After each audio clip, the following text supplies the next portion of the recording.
السلام عليكم ورحمة الله وبركاته. قياتك نبي محمد صلى الله عليه وسلم ورانا إساني قبتني على وراء إساني عائشة الصديقة بنت الصديق المبرأة من فوق 7 سماوات على وراء إساني كبجمتو الفاتو أم المؤمنين هذا مؤمن توتا هنداتا تاتي قبتني gammoojjii keessaa duula tokkoof bahan. فلما تعمقوا وتوغلوا في الصحراء akkuma deemanii gammoojjii keessa gad lixanii gaaraa fi laggeen duuba dhokatanitti قال النبي صلى الله عليه وسلم لجيشه نبي محمد waraanaan akkana jedhan تقدموا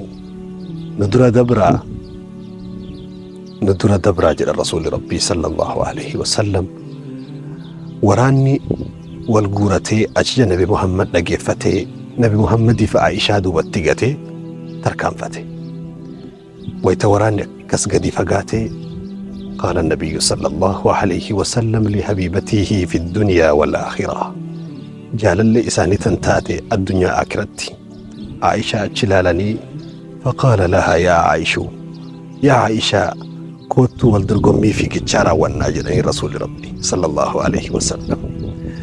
عائشة قال الرابوتي نبي محمد اللي قال الرابو علي فتسابقا بكو تقول هبتني في كتشة قديسا.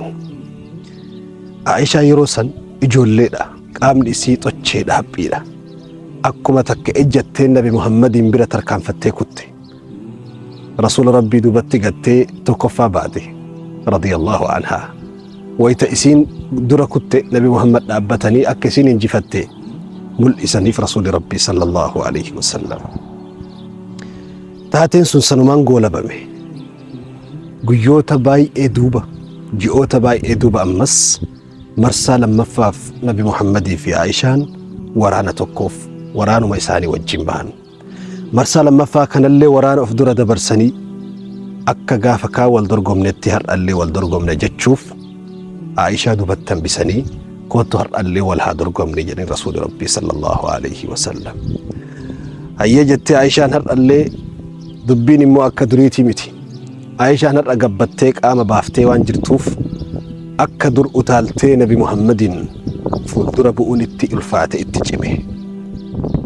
Rasuul rabbii sallallahu alayhi wasallam wayita takkaa lama tarkaanfataniin عائشة دوبتي قتلي توقفها باهن وإذا كان عائشة رفتين أبتي نبي محمد صلى الله عليه وسلم أسدي بأني هرك إساني جيكو إسيد دوبران أكلت تلهني هذه بتلك يا عائشة تقافى كاني سنين سراك فلتني يا عائشة يا رسول ربي صلى الله عليه وسلم. مهما تضايق وقتك هم فئ yeroon kee dhiphatullee wajjin baay'ate jettee sababeeffattullee yeroo haadha warraa kee wajjin jaalaladhaan dhamtu qabaachuu qabda. Sababa wajjin baay'ateef yeroon kiyya dhiphaa ta'eef jettee haadha warraa ta'e abaaboo bareedduu qulqullittii manaa fuutee warra isii biraa baafte san akkan moofsine akkan daarsine.